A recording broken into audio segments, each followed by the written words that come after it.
Hello दोस्तों, math study 1 2 3 में आपका स्वागत है। आज हम लोग भूकंप से संबंधित क्वेश्चन को कवर करेंगे।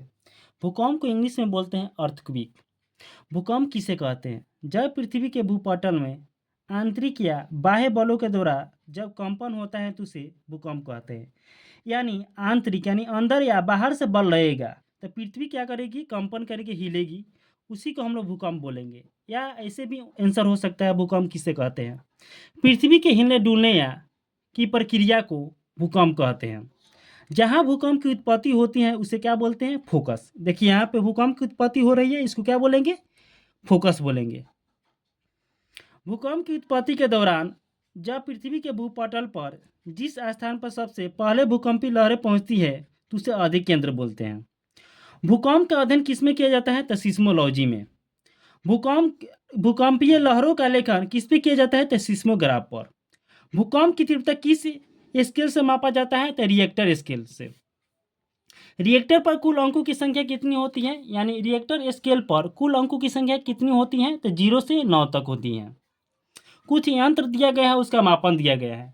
वायु दाब किस यंत्र से मापा जाता है? तो बैरोमीटर से। आर्द्रता किसे मापा जाता है? तो हाइग्रोमीटर से। वर्षा किस यंत्र से मापी जाती है? तो रेन गेज से। वायु की गति एवं दिशा किस यंत्र से मापी जाती है? तो एनीमोमीटर से। समुद्र की गहराई किस यंत्र से मापी जाती है? तो फैथोमीटर से। दूध की शुद्धता किस यंत्र से मापी जाती है? तो लेक्टोमीटर से। चट्टानों की कठोरता किस यंत्र से मापी जाती है? तो मोह स्केल से। भूकंपीय लहरें कितने प्रकार की होती हैं? तो 3 प्रकार की होती है। प्राथमिक लहरें जिसको इंग्लिश में बोलते हैं प्राइमरी वेव, शॉर्टकट में बोलते हैं पी वेव। द्वितीय लहरें जिसको बोलते हैं सेकेंडरी वेव, एस वेव। धरातलीय लहरें लेथोस्फेरिक वेव जिसको बोलते हैं एल वेव। अब हम लोग प्राथमिक लहर के बारे में क्वेश्चन को कवर करेंगे। भूकंप की उत्पत्ति के दौरान कौन से लहरें उत्पन्न होती हैं? तब प्राथमिक लहरें। भूकंप की सबसे अधिक लहर कौन होती हैं? तब प्राथमिक लहरें। 8.5 किलोमीटर प्रति सेकंड की गति से कौन सी लहरें चलती हैं? तब प्राथमिक लहरें। गति अधिक होने के कारण सबसे पहले एपिसेंटर पर कौन सी भूकंप की लहरें पहुंचती हैं? तब प्राथमिक लहरें। पृथ्वी की आर पार चलने वाली लहर कौन सी होती हैं? प्राथमिक लहरें।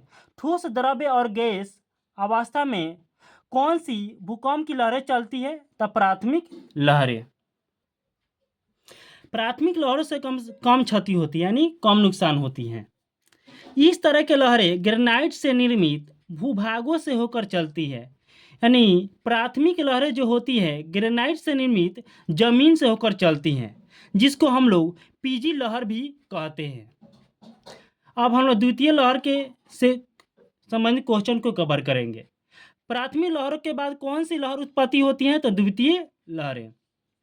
प्राथमिक लहर से कम होती है, कौन सी होती है? द्वितीय लहर। प्राथमिक लहरों के बाद सिस्मोग्राफ पर कौन सी लहर अंकित की जाती है? तो द्वितीय लहर। द्वितीय लहर की गति कितनी होती है? तो 4 किलोमीटर प्रति सेकेंड। ये केवल ठोस पर चलती है। द्वितीय लहर किस पे चलती है? ठोस पर चलती है। तरल अवस्था में जाते जाते क्या हो जाती है? खत्म हो जाती है। यानी ये लहर तरल अवस्था में कोई भी प्रभाव नहीं पड़ता है। द्वितीय लहर के तरल जगह पर, यानी जहाँ नदी समुद्र होगा वहाँ पर ही जाते जाते क्या हो जाती है? खत्म हो जाती है, यानी इसका प्रभाव खत्म हो जाता है। प्राथमिक लहर से अधिक अवधि किस लहर की होती है? तो द्वितीय लहर के।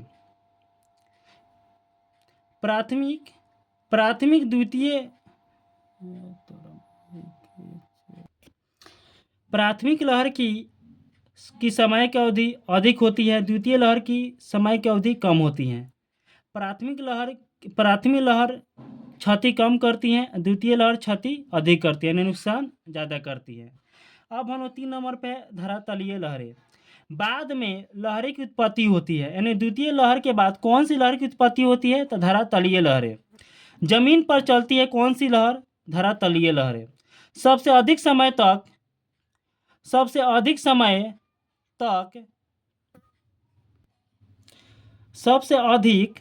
क्षति कौन सी लहरें पहुंचाती है? धरातलीय लहरें।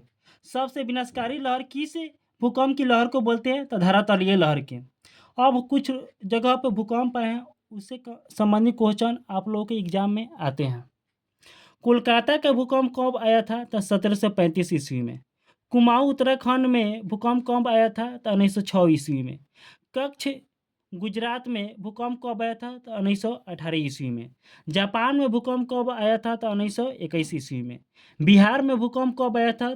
तो 1934 ईस्वी में। असम में भूकंप कब आया था? तो 15 अगस्त 1950 में। कोयना महाराष्ट्र में भूकंप कब आया था? तो 1967 ईस्वी में।